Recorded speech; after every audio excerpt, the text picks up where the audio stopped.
Now that you're familiar with how your camera works, it's time to get out there and shoot something and get some cinematic, dynamic, and aesthetically pleasing shots. But what are we going to shoot? I wonder.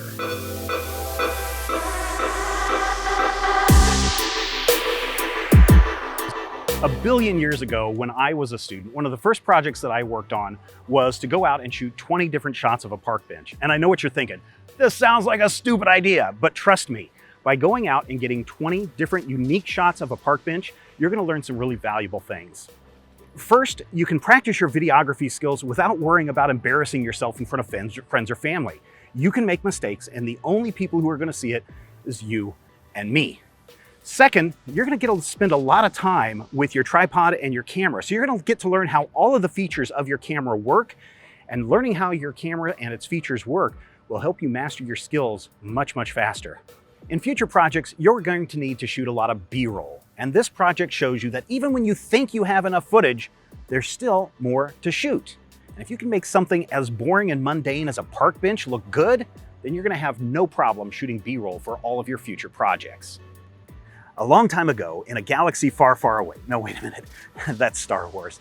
A long time ago, in a city called Atlanta, I was working on a project that chronicled 100 years of the automobile. So I was out in the middle of a huge parking lot on the hottest day of the year, and I had to capture unique cars from various angles and show the uniqueness of each of those cars.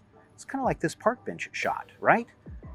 If I can shoot 100 different angles or 20 different angles of an automobile, I can get some really dynamic shots, and it's not always going to be the same front-on shot of the car or the side shot of a car or a full shot of a car. We can mix it up and get something that really looks unique. And that's what you're going to do in this project. First, we need to set some ground rules. The first thing, no human subjects. The point of this exercise is to shoot a park bench, not a human subject. We don't want any distractions, so make sure you get those people out of your shot. Second, make sure you're shooting in manual mode. No autofocus, no auto exposure, no auto white balance. When you use manual mode in your camera, you not only learn how all the features work, but you learn to master that equipment. And mastering your equipment is what's going to set you apart from everyone else.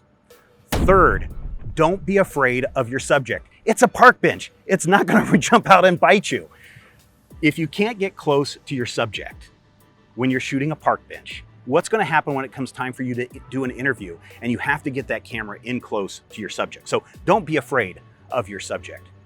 Fourth, don't be lazy. This is the one that I think too many students tend to do. You shoot a wide shot, move the camera 20 degrees, shoot a wide shot again, move it another 20 degrees. That's just lazy. Come on, get creative. This subject should be super interesting to check out, and we should be able to see a lot of different things about this park bench rather than just seeing a wide shot from 5 or 6 different angles. Finally, use a tripod.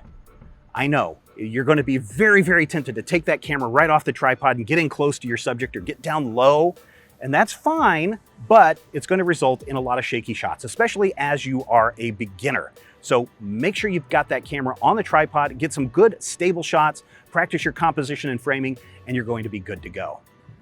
I know this sounds silly, but take this project seriously. Practice good composition. Make sure you're using the rule of thirds and framing your shots so that they look as aesthetically pleasing as possible. Use leading lines to draw the viewer into the shot. Make sure that you're properly white balanced and that you're using the correct shutter speed. Also, don't forget to make sure all of your shots are in focus. Think about the quality of light in your shot, and you may need to go out and scout the area at certain times of the day to find out when the best light is going to be striking the subject. Finally, don't just shoot at head height. Try a variety of different angles. Get the camera down low, get the camera up high, and see what kind of different shots you can get. I get a lot of questions about this project, so let's see if I can knock a couple of them out right now. Yes, I am. No, this is a videography class, and this is a class about moving images, and so we need to shoot video. This is not a stills class, so make sure that you're shooting everything in video and not stills.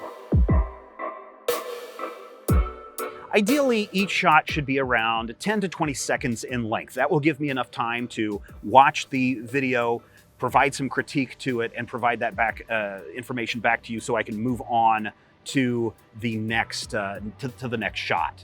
Ideally, you're gonna go and find a park bench. You're gonna find an angle, you're gonna find a shot, you're gonna frame up your shot, make it look really good. You're gonna press record, of course, after making sure proper white balance, proper focus, proper everything else, right? You're gonna record that shot for 10 to 20 seconds, press the record button again to stop the camera, then you're gonna move to your new location, find your new angle, and repeat that process until you have all 20 shots complete. Then, when you're done, all you have to do is take that card out of your camera, pop it into your nonlinear edit system, import all of those clips, and then ideally you should just be able to export that video, upload it to YouTube, and send me a link.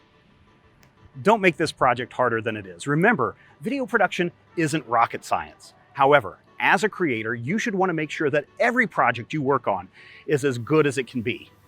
That being said, I know that this is going to be kind of weird for you and kind of new for you. And I expect some of you will be turning in footage that is not properly focused, not properly exposed, not properly white balanced, and so many other problems. And that's okay, because you and I are gonna look at this footage, you're gonna make a mistake, we're gonna point out those errors, and then you're not gonna make that mistake in the future. I think this is gonna be a fun project for you. The complete instructions are down below, and I can't wait to see what you turn in.